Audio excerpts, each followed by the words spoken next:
قل هل يستوي الذين يعلمون والذين لا يعلمون بسم اللہ الرحمن الرحیم نحمد ونصلی علی رسول الکریم الفصل الاول تقسیم الخبر بالنسبت لوصوله الینا۔ یہ تیسیر مصطلح الحدیث میں پہلی فصل ہے۔ یہ حدیث یعنی خبر کی تقسیم کے بارے میں ہے۔ تو اس کی مختلف تقسیمات ہیں۔ پہلی جو تقسیم ہے حدیث کی یا خبر کی، وہ ہم تک پہنچنے کے اعتبار سے ہے۔ بالنسبت لوصول الینا، ہم تک یہ خبر کس طرح پہنچی ہے، تو اس پہنچنے کے اعتبار سے اس کی تقسیم پہلی بیان کر رہے ہیں۔ تو اس کی دو قسمیں بنتی ہیں۔ ینقسم الخبر بالنسبت لوصول الینا الی قسمین، جو ہم تک پہنچنے کے اعتبار سے حدیث کی جو تقسیم ہوتی ہے، تو اس میں حدیث دو قسموں پر منقسم ہوتی ہے۔ پہلی یہ ہے کہ حدیث کے طرق غیر محصور ہیں، یعنی وہ کسی متعین تعداد کے اندر محدود نہیں ہیں، بلکہ بے شمار ہیں یا بہت بڑی تعداد میں ہیں، تو اس کو متواتر کہا جائے گا۔ آگے اس کی تفصیل آ رہی ہے۔ اور اگر حدیث جن طرق سے ہم تک پہنچی ہے، جن سندوں سے، جن راویوں سے ہم تک پہنچی ہے، وہ محصور ہیں، یعنی کسی زمانے میں محدود تھے، کم تھے، بہت زیادہ نہیں ہے، بہت بڑی تعداد نہیں ہے، یہی جو حدیث ہوگی ان کو آحاد کہا جائے گا، یعنی خبر واحد یا اخبار آحاد ان کو کہا جاتا ہے۔ وَلِكُلٍّ مِّنْهُمَا أَقْسَامُ تفاصیل، ان دونوں کی پھر آگے بہت ساری آگے اقسام بھی ہیں اور بہت ساری تفصیلات بھی ہیں، ساری آگے بیان ہوگی انشاءاللہ۔ تو اس میں پھر کہتے ہیں کہ دو مبحث ہم نے بنائے ہیں، ان کے اندر ان کی تفصیلات بیان کریں گے۔ تو پہلی جو بحث ہے اس میں وہ خبر متواتر کے بارے میں ہے، جو خبر کی پہلی قسم بھی بنتی ہے متواتر، یہ پہلی بحث اس کے بارے میں ہے۔ خبر متواتر کی تعریف، شرائط اور اس کا حکم اور اقسام، یہ ساری اس کے اندر بیان کریں گے۔ فرماتے ہیں المبحث الاول، یہ پہلی جو بحث ہے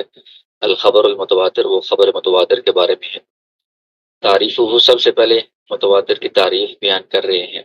لغتاً اس کا لغوی معنی بیان کر رہے ہیں۔ وہ اسم فاعل مشتق من التواتر، متواتر جو ہے یہ تواتر باب تفاعل کا مصدر ہے، اس سے یہ مشتق ہے، اور یہ متواتر اسم فاعل کا صیغہ بنتا ہے۔ تو تواتر کا معنی ہوتا ہے تتابع، یعنی بے در پہ کوئی چیز آئے، مسلسل آئے، بار بار ہو۔ جیسے کہتے ہیں تواتر المطر ای تتابع نزولہ، بارش مسلسل ہوئی ہے، یعنی بے در پہ مسلسل اس کا نزول ہوا ہے۔ تو یہ اس کا لغوی معنی بیان کیا ہے۔ اصطلاحاً شریعت کی یا اصول حدیث محدثین کی اصطلاح میں متواتر سے مراد کیا ہے؟ ما رواہ عادت کثیر تحیل العادت تواطؤہم علی الکذب، یہ وہ حدیث جس کو اتنی بڑی تعداد میں راویوں نے روایت کیا ہو کہ عادت عام طور پر اتنے لوگوں کے جھوٹ پر متفق ہونے کو محال سمجھتی ہو، یعنی ہر زمانے میں اتنے بڑی تعداد میں اس کو روایت کرنے والے راوی ہیں کہ عقل یہ کہتی ہے، عادت یہ کہتی ہے کہ اتنی بڑی تعداد میں لوگ جھوٹ پر متفق نہیں ہو سکتے، ایسا نہیں ہو سکتا کہ انہوں نے آپس میں مل کر یہ حدیث کر لی ہو، یہ بات کر لی ہو۔ اتنی بڑی تعداد میں ہر زمانے میں روایت کرنے والے ہیں، تو اس کو متواتر کہا جائے گا۔ اب اس کی تعریف کی مزید تشریح کر رہے ہیں۔ ای هو الحدیث او الخبر، کہ متواتر وہ حدیث ہے یا وہ خبر ہے الذی یرویہ فی کل طبقۃ من طبقات سندہ، کہ اس کی سند کے اندر جتنے بھی طبقات ہیں، جیسے تابعین کے طبقے میں، تبع تابعین کے طبقے میں اور اس سے نیچے، اس میں روات کثیرون، بڑی تعداد میں راوی ہوں ہر طبقے میں، ہر زمانے میں، اور اتنے بڑی تعداد میں ہوں کہ جو عقل ہے وہ عام طور پر اس بات کو محال سمجھنے کا حکم لگاتی ہے، اس بات کو ناممکن سمجھتی ہے ان یکون اولئک الرواۃ قد اتفقوا علی اختلاف ھذا الخبر، یہ اتنی بڑی تعداد میں جو راوی ہیں یہ اس حدیث کو یا اس بات کو گڑھنے پر متفق ہو گئے ہوں، یہ بات محال ہے، ناممکن ہے۔ ہر بندے کی عقل یہ سمجھتی ہے کہ اتنی بڑی تعداد میں لوگ کسی جھوٹ پر متفق نہیں ہو سکتے، یہ بات بالکل سچی ہے۔ تو اس حدیث کو، ایسی حدیث کو متواتر کہا جاتا ہے۔ شروطہ، اب حدیث متواتر کی شرائط بیان کر رہے ہیں کہ کون سی شرائط پائی جائیں تو اس حدیث کو حدیث متواتر کہا جائے گا۔ کہتے ہیں کہ یہ تبین من شرح تعریف ہی، پیچھے جو تعریف بیان ہوئی ہے اور اس کی شرح تشریح بیان ہوئی ہے، اسی سے واضح ہو جاتا ہے کہ تواتر تب متحقق ہوگا کسی حدیث کے اندر، کسی حدیث کو متواتر تب کہا جائے گا جب اس میں چار شرائط پائی جائیں۔ پہلی شرط یہ ہے ان یرویہ عادت کثیر، کہ بڑی تعداد میں اس کو روایت کرنے والے ہوں، اور تعداد کتنی ہو تو اس کے اندر جو ہے نا وہ کوئی تعیین نہیں کی جا سکتی، اور کم سے کم کتنی تعداد ہو اس کے بارے میں بھی علماء کے محدثین کے مختلف اقوال ہیں۔ المختار ذرا جو پسندیدہ قول ہے انہ عشرۃ اشخاص ہیں، کم از کم 10 بندے ہوں، 10 سے زیادہ کتنے ہوں اس کی کوئی تعداد متعین نہیں ہے، زیادہ جتنے بھی ہوں کم از کم 10 ہوں۔ دوسری شرط یہ ہے کہ ان توجد هذه الکثرت فی جمیع طبقات السندی، یہ جو راویوں کی کثرت ہے یہ سند کے تمام طبقات کے اندر ہو، یعنی شروع میں صحابہ کرام کے زمانے میں، پھر تابعین کے زمانے میں، تبع تابعین کے زمانے میں، جس کتاب کے اندر لکھا ہوا ہے اس کے مصنف کے زمانے تک، جو جتنے بھی زمانے ہیں طبقات ہیں ان سب کے اندر یہ بڑی تعداد پائی جائے۔ بعض زمانوں میں اگر زیادہ تعداد ہے، بعض میں کم ہے، تو پھر وہ حدیث متواتر نہیں کہلائے گی۔ آگے تیسری شرط یہ ہے کہ ان تحیل العادت تواطؤهم علی الکذب، کتنی بڑی تعداد ہے کہ عقل یا عادت اتنے لوگوں کے جھوٹ پر متفق ہونے کو محال سمجھتی ہے، ناممکن سمجھتی ہے، تب یہ اس کو حدیث متواتر کہا جائے گا۔ اگر تعداد تو زیادہ ہے لیکن اتنی زیادہ نہیں ہے، اور جتنے لوگ ہیں تو عام طور پر اتنے لوگ مل کر کوئی بات جھوٹی کر لیتے ہیں، اگر اتنی تعداد ہو تو اس کو پھر متواتر نہیں کہیں گے۔ چوتھی شرط یہ کہ ان یکون مستند خبرہم الحس، کہ ان کی خبر کا جو سہارا ہے، خبر کی جو بنیاد ہے وہ حس ہو، یعنی جو خبر آ رہی ہے تو اس خبر کے ساتھ یہ بات ہو کہ ہم نے یہ بات سنی ہے، کانوں سے سنی ہے، یا ہم نے یہ واقعہ دیکھا ہے،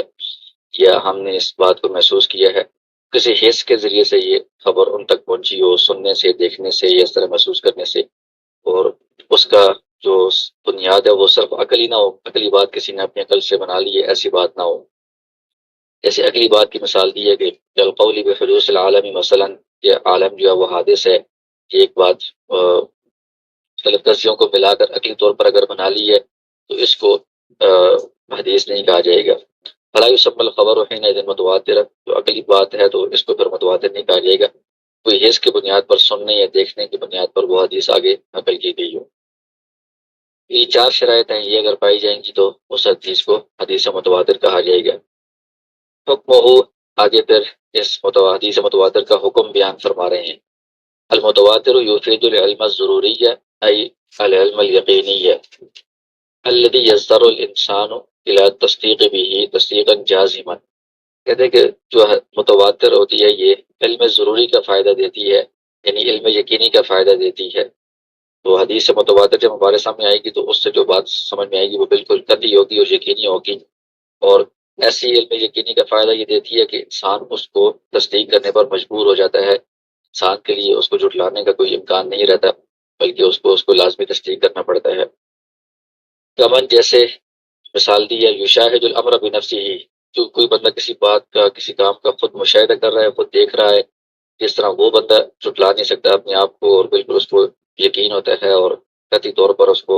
تصدیق کرنی پڑتی ہے، ایسے ہی متواتر کے ذریعے سے جو بات ہم تک پہنچے گی اس سے بھی وہی علم یقینی اور قطعی کا فائدہ حاصل ہوگا، اس کی بھی اسی طرح تصدیق کرنے پر انسان مجبور ہوتا ہے، اس کو جھٹلا نہیں سکتا۔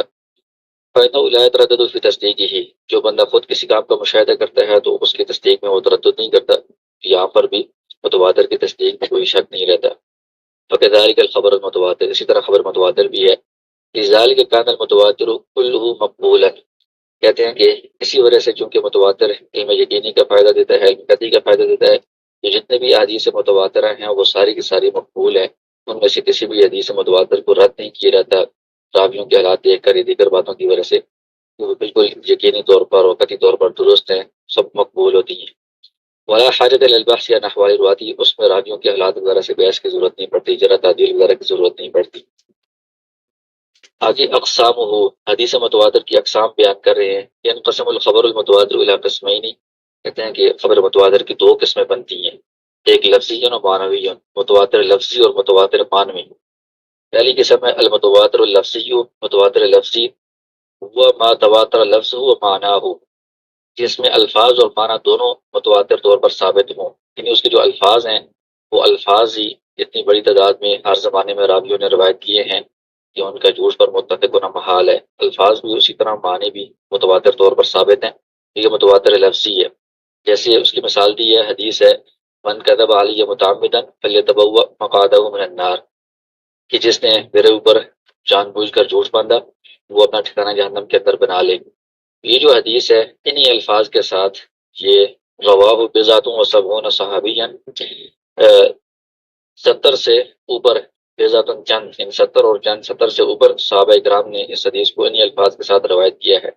اور پھر صحابہ کرام کے زمانے کے بعد تو یہ جو کثرت ہے یہ اور بڑھتی رہی ہے، بل زیادت فی باقی طبقات سندی تابعین اور تبع تابعین والے طبقات میں اور زیادہ اس کے اندر اضافہ ہوتا رہا ہے۔ تو اتنی بڑی تعداد میں ہر زمانے میں انہی الفاظ کے ساتھ یہ روایت چلتی آئی ہے، تو یہ متواتر لفظی ہے۔ دوسری قسم ہے المتواتر المعنوی۔ متواتر معنوی ہوا ما تواتر معناہ دون لفظی، اس میں یہ ہوتا ہے کہ الفاظ تو متواتر نہیں ہوتے، الفاظ میں تھوڑا بہت فرق ہوتا ہے، لیکن ان الفاظ کا جو معنی ہوتا ہے وہ معنی متواتر طور پر ثابت ہوتا ہے۔ یعنی معنی جو ہے نا وہ اتنی بڑی تعداد میں مختلف احادیث اور روایتوں میں ہمارے سامنے آیا ہے کہ اتنی بڑی تعداد کو ہم جھوٹ پر متفق ہونے کو محال سمجھتے ہیں، ناممکن سمجھتے ہیں۔ تو معنی ایک بات جو ہمارے پاس آئی ہے وہ متواتر طریقے سے آئی ہے، اگرچہ الفاظ ان میں تھوڑے بہت مختلف ہیں۔ اس کی مثال دی ہے احادیث رفع الیدین فی الدعاء، دعا کے اندر ہاتھوں کو اٹھانا، ہاتھوں کو اٹھا کر دعا کرنا۔ یہ جو بات ہے اس میں کوئی ایک حدیث الفاظ کے ساتھ ایسی نہیں ہے کہ جو اس کو ہم متواتر کہہ سکیں، لیکن مختلف احادیث جو مختلف الفاظ والی ہیں ان سب کے ضمن میں یہ جو ایک بات ہمارے سامنے آئی ہے کہ آپ صلی اللہ علیہ وسلم نے ہاتھوں کو اٹھا کر دعا کی ہے، یہ بات اتنی بڑی تعداد میں ہمارے سامنے آئی ہے، یہ والا معنی کہ اس کو ہم جھوٹ پر جھوٹ نہیں کہہ سکتے کہ اتنی بڑی تعداد میں کسی نے جھوٹ بنا کر یہ بات بیان کر دی ہو۔ تو اس کے بارے میں کہہ رہے ہیں فقط ورد عنہ صلی اللہ علیہ وسلم نحو 100 حدیث، کہ نبی صلی اللہ علیہ وسلم سے اس بارے میں 100 کے قریب احادیث منقول ہیں، مختلف الفاظ والی، مختلف مواقع والی۔ وہ ہر حدیث میں یہ ہے کہ انہ رفع یدیہ فی الدعاء، کہ آپ صلی اللہ علیہ وسلم نے دعا میں ہاتھ اٹھائے ہیں۔ تو ہاتھ اٹھانا تو یہ سب حدیث سے معلوم ہو رہا ہے، لیکن الفاظ پھر مختلف ہیں آگے، لیکن فی قضایا مختلفہ، مختلف مواقع پر مختلف واقعات میں یہ دعا میں ہاتھ اٹھانے کا ذکر ہے۔ کسی میں یہ ہے کہ نماز کے بعد دعا کی ہے، کسی میں آیا ہے کہ عرفہ کے موقع پر دعا کی ہے، کسی میں آیا کہ استسقاء میں بارش کے لیے دعا کی ہے، اس طرح مختلف مواقع پر، لیکن دعا میں ہاتھ اٹھانا یہ بس ایک بات ان میں سے جو ثابت ہو رہی ہے، یہ متواتر طریقے سے ثابت ہو رہی ہے۔ فَكُلُّ قَضْيَةٍ مِّنْهَا لَمْ تَتَوَاتَرْ، ان میں سے جو ہر موقع کی حدیث ہے وہ متواتر نہیں ہے، لیکن والقدر المشترک بینها، ان سب احادیث کے اندر جو مشترک بات ہمارے پاس آئی ہے وہ کیا ہے؟ الرفع عند الدعاء، دعا میں ہاتھ اٹھانا، یہ بات تواتر متواتر طور پر ہمارے پاس آ گئی ہے۔ بے اعتبار مجموعہ طرق، ان ساری احادیث جو مختلف مواقع کی ہیں ان سب طرق کو اگر جمع کریں ان میں سے یہ ایک بات ہمارے پاس جو آئی ہے، یہ اتنی بڑی تعداد میں راویوں نے اس کو روایت کیا ہے کہ ان کا جھوٹ پر متفق ہونا محال ہے، ناممکن ہے، تو اس کو ہم متواتر معنوی کہیں گے۔ یہ دو قسمیں بن گئی ہیں، متواتر لفظی اور متواتر معنوی۔ متواتر لفظی جس میں الفاظ اور معنی دونوں متواتر طور پر ثابت ہو، متواتر معنوی میں یہ ہوتا ہے کہ الفاظ تو تھوڑے بہت مختلف ہوتے ہیں لیکن ان کے ضمن میں ایک معنی، ایک بات جو ہمارے سامنے آ رہی ہوتی ہے وہ متواتر بہت بڑی تعداد میں مختلف روایات کے اندر سے ہمیں مل رہی ہوتی ہے، اس کو متواتر معنوی کہا جاتا ہے۔ وجود ہو، آگے حدیث متواتر کے بارے میں کہتے ہیں کہ حدیث متواتر کا وجود ہے یا نہیں ہے، کتنی تعداد میں یہ حدیث متواتر موجود ہے۔ کہتے ہیں کہ یوجد عادت لا بأس به من الاحادیث المتواترہ، کہ ایک معقول تعداد، یہ جو بہت کم بھی نہیں ہے، مناسب ایک تعداد احادیث متواترہ کی موجود ہے۔ ان میں کچھ مثالیں دی ہیں۔ حدیث الحوض، حوض کوثر قیامت کے دن جو ہوگا اس کی جو حدیث ہے وہ تقریباً ہیں۔ حدیث المسح علی الخفین، موضوع پر مسح کرنے کے بارے میں جو حدیث ہیں۔ حدیث رفع الیدین فی الصلاۃ، نماز میں رفع دین کے بارے میں جو حدیث ہیں۔ حدیث نظر اللہ امرأ سمع مقالتی، جو حدیث ہے کہ جس نے میری بات کو سنا اور اس طرح آگے پہنچایا اس کو اللہ تعالیٰ سرسد و شاداب رکھے، یہ والی حدیث بھی متواتر ہے تقریباً۔ وہی وہ کثیر، اس طرح اور بھی بڑی تعداد ہے، لیکن یہ ایک حساب سے ہم کہہ رہے ہیں کہ بڑی تعداد ہے، لیکن لو نظرنا الی عدد احادیث الاحادی، اس کے مقابلے میں جو اخبار احاد ہیں جو متواتر نہیں ہیں ان کو اگر آپ دیکھیں وہ تو احادیث جو نا وہ ہزاروں میں ہیں، لاکھوں میں ہیں، ان کو اگر آپ دیکھیں تو پھر لوجدنا ان الاحادیث المتواترہ قلیلۃ جدا بالنسبۃ الیہ، ان کی بنسبت پھر احادیث متواترہ بہت کم ہوں گی۔ تو اس لیے پھر یہ احادیث متواترہ کو بعض لوگوں نے جمع بھی کیا، آگے کتابوں کا نام آ رہا ہے، تو وہ چند ہوتی ہیں، یہ گنی چنی ہوتی ہے، ایک محدود تعداد ہوتی ہے، اس کے مقابلے میں اخبار احاد جو ہیں وہ بہت بڑی تعداد میں ہیں۔ اشہر المصنفات فی حدیث متواتر کے بارے میں، یہ حدیث کو جمع کرنے کے بارے میں مشہور کتابیں کون سی ہیں اس کے بارے میں کچھ بتا رہے ہیں۔ فرماتے ہیں کہ لقد اعتنى العلماء بجمع الاحاديث المتواترہ، یہ مختلف علماء نے احادیث متواترہ کو جمع کرنے کا اہتمام فرمایا ہے، وجعلها فی مصنف مستقل، اس کو الگ تصنیف کے اندر انہوں نے جمع کیا ہے تاکہ جو طلباء ہے تلاش کرنے والے ہیں ان کے لیے ان احادیث متواترہ کی طرف رجوع کرنا آسان ہو۔ ان تصنیفات میں سے کتابوں میں سے کچھ یہ ہیں۔ ایک کتاب ہے الازہار المتناثرہ فی الاخبار المتواترہ، یہ علامہ سیوطی رحمہ اللہ کی کتاب ہے اور یہ ابواب کے اوپر مرتب ہے، مختلف ابواب کے حساب سے انہوں نے احادیث کو جمع کیا ہے۔ دوسری کتاب ہے قطف الازہار، یہ بھی علامہ سیوطی رحمہ اللہ کی ہے، یہ پچھلی کتاب کی تلخیص ہے، اس کا کچھ خلاصہ ہے۔ اور تیسری کتاب ہے نظم المتناثر من الاحادیث المتواتر، یہ محمد بن جعفر القطانی رحمہ اللہ کی کتاب ہے۔ تو یہ اس کتاب میں حدیث متواتر کی پوری تفصیل آپ کے سامنے آ گئی ہے، اس کی تعریف بھی اور اس کی شرائط بھی، اس کا حکم بھی، اس کی اقسام بھی، اور کتنی تعداد میں موجود ہیں، اور حدیث متواتر کے بارے میں اہم کتابیں کون سی ہیں، پوری ترتیب کے ساتھ یہ ساری بحث اس میں جمع کر دی گئی ہے۔